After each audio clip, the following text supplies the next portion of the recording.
The Last Dance episodes 9 and 10 officially ended on Sunday night. And so we now have spent, I feel like we need to put all this together. And maybe we could do one of these, like a special montage where we discuss all 10 of the Last Dances and have an open from the last 5 Monday shows as we have been reacting to these episodes. There was not necessarily the earth-shattering revelations here, although I would say we'll get to the Jordan flu game, which doesn't necessarily have the same ring when it's the Jordan food poisoning game. But to me, this was what we've been building for throughout.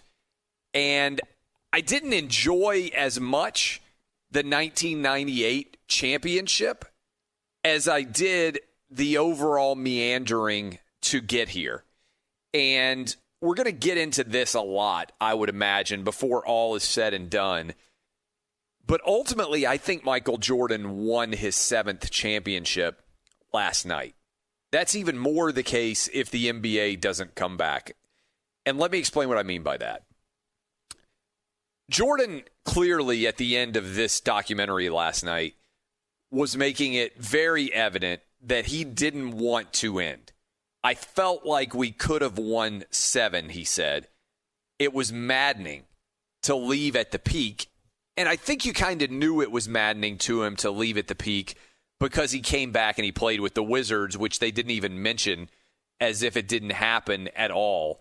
And for Jordan, that final shot on Brian Russell, even the way he called it BS on the push-off, said he didn't push off at all. They had the great Bob Costas line. But the way he posed, and I loved the zooming in on all of the different reactions in the crowd. And there was that one Bulls fan kid in the crowd and everybody else. And Dennis Rodman said what everybody in that entire arena knew and everybody watching at home knew. And by the way, that's still the most watched basketball game in the history of basketball. You want to think about how wild that is? Never in the history of basketball have more people watched a single game of basketball than Game 6 of the Chicago Bulls against the Utah Jazz.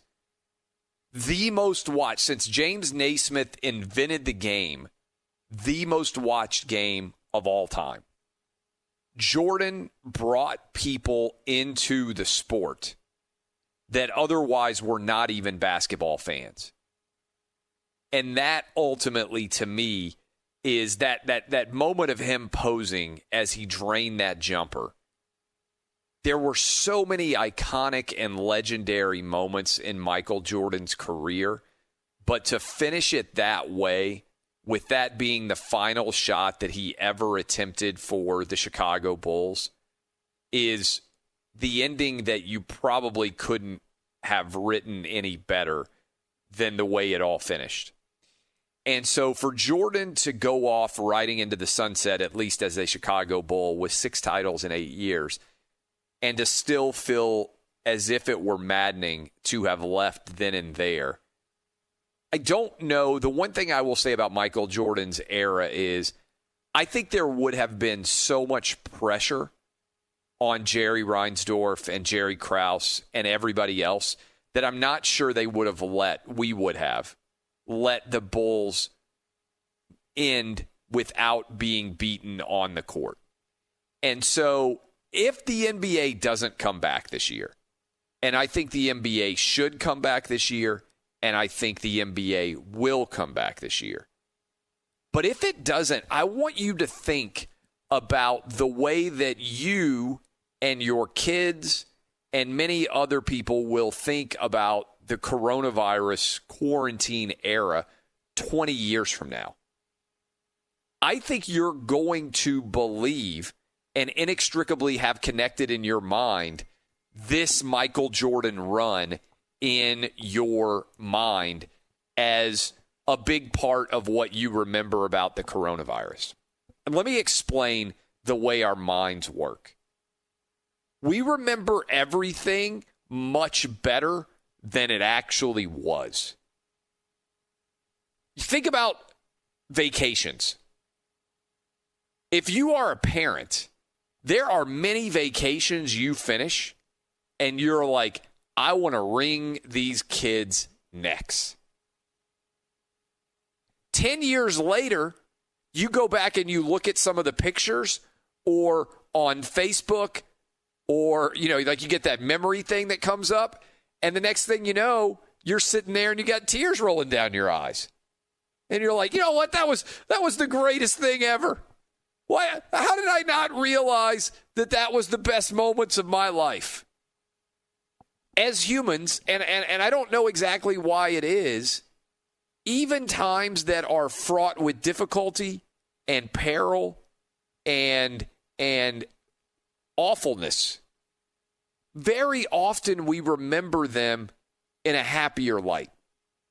And I'm telling you right now, sports fans, if we could put this into the vault and bring it back up 20 years from now, long after the coronavirus is over, long after all of this has passed, I think a lot of us are going to remember watching this documentary with our kids or with our dad or with our grandpa or grandma or mom or whoever it was, all in your houses, all not able to leave really very much, and you're going to be like, man, I kind of remember that as being a lot of fun.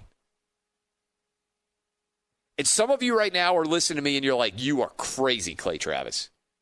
I am never going to remember anything that has happened for the last 2 months where sports hasn't been going on, and props to NASCAR and golf for coming back. But I'm telling you that 20 years from now, you are going to remember this Michael Jordan documentary and the people that you watched it with, and you will have a golden-hued recollection of this entire process, and it'll feel like Michael Jordan won another title. My mom used to say,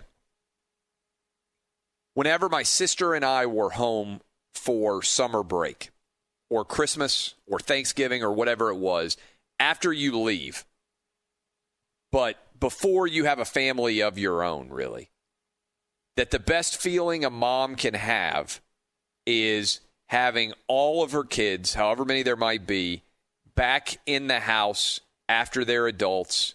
It's late at night, you're in bed, and you know everybody's 100% safe. And I think that this Michael Jordan documentary, for a lot of parents, I think there's a lot of you out there listening right now, you're a little bit older than me. You got older kids back home. Kids who don't have, some of your kids are back home with your grandkids. Let's say you're in New York City. I was reading an article. Everybody flees New York City because of all the death and destruction going on in New York. Where'd a lot of those people go? Back to grandma and grandpa's house. Back to mom and dad with the grandkids. I think a lot of you collectively, families, have watched this documentary because everybody is starving for sports and everybody's starving for new content. Wife and I, Saturday night, we sat around and watched Extraction. Watched more kids' movies than you could possibly imagine during the last 2 months with our boys. I feel like I've seen everything. I don't know. I've seen every episode in my house ever they have, at least, of Fuller House. And I think a lot of people are going to remember the quarantine as basically Michael Jordan's 7th championship. And I know the debate is going to go on because that's what we do in sports. We debate ad infinitum about who is the greatest at whatever sport it is. And we uniquely, I think, live in a time of greatness because I can argue with you that Usain Bolt is the greatest sprinter of all time. I can argue with you pretty legitimately, I believe, that Michael Phelps is the greatest swimmer of all time. Strong argument that Roger Federer is the greatest men's tennis player of all time. Serena Williams, greatest women's tennis player of all time. Tom Brady, probably the greatest football player of all time, unless you want to put him in a different category and just say greatest quarterback of all time. We can run through a lot of greatest of all times. Boom, boom, boom. I just gave you 5. Jordan, I believe, is the greatest of all time in basketball.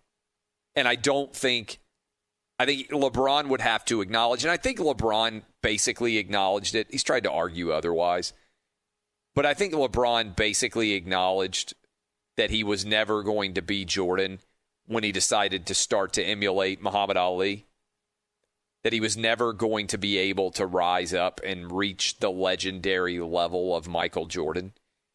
And what I believe is become readily apparent is even a lot of people who are LeBron James stans, there's a tiny percentage of the basketball population right now that argues that LeBron is a greater player than Michael Jordan, and that number has diminished substantially based on this documentary. The Jordan brand, David Falk said this on Colin Cowherd's show, the Jordan brand outsells every current NBA player 2-1. And that's because Michael Jordan stands for excellence. And ultimately, when you left this documentary, 90% of you, according to a recent poll we did on my Twitter account, 50,000 of you voted, 90% of you like Michael Jordan more after this documentary than you did before. And I think the reason why we like Michael Jordan more is because we understand him. He's driven by a competitive nature that is rare. But if you look at Michael Jordan, you know what to expect. We don't like hypocrites in society, period. And much of hypocrisy is rooted in inauthenticity. And I will claim to you all the time, I think that's why I work on radio, is because I think almost all of you out there, you may not agree with me all the time, but you understand that I'm telling you exactly what I think. And that's rare because most people try to tell you what they think you want to hear. And I feel like Jordan authentically tells us what he is, like what is motivating him. And the answer is almost always somebody gave him a slight. Karl Malone won the MVP one year. Clyde Drexler won the MVP. George Karl didn't say hi to him at the restaurant. Brian Russell, of all things, said, "Why'd you quit? I could have defended you." The poor bastard had no idea what he was walking into. That he was going to be forever memorialized by Michael Jordan to finish his shot and to finish his career. And I thought that Jordan uniquely, there was that shot of him with Leonardo DiCaprio, and this guy is truly larger than life. But to me, I thought what was maybe the most compelling moment of this documentary was Michael Jordan's relationship with the older security guards, in particular the security guard named Gus, who became a father figure for him. I want you to think about that for a minute. Think about who most people's entourage is. Young, good-looking athletes. Who are they mostly surrounded by? Other people like them. Right?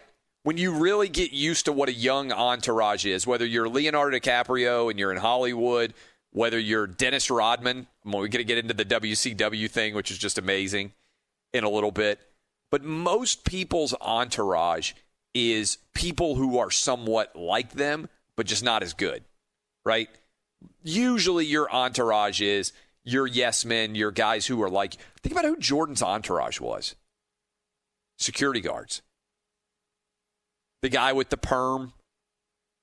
Those guys don't look like real security guards. I mean, in the context of like big, bulky, when you think of most times about security guard, you think about somebody who's, looks like The Rock, right? Like big professional wrestler sized dudes who look like they could pick somebody up and just throw them through a window if they needed to.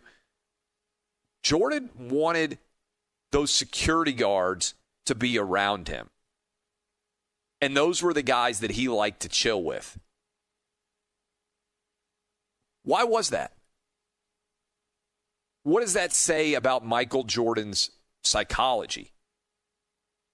to me, what it says is he's not worried about what other people think of him. He's comfortable in his own skin.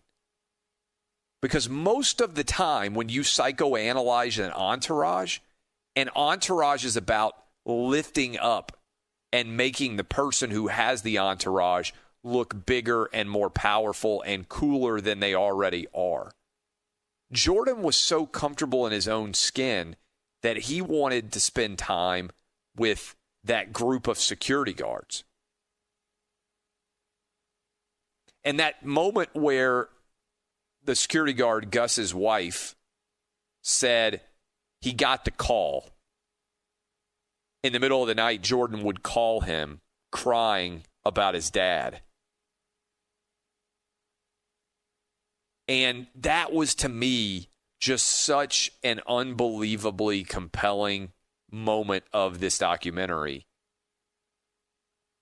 And I couldn't stop thinking as I was watching and as I was taking notes about some of those shots of Jordan choosing to spend time with the security guards. And we had some fun talking about the guy with the perm who recently died in January. But those guys, the guy he played quarters with, those guys to me said as much about Michael Jordan and his persona as so many of these other interviews with more famous people did. And I couldn't stop thinking about that as a way to define Michael Jordan.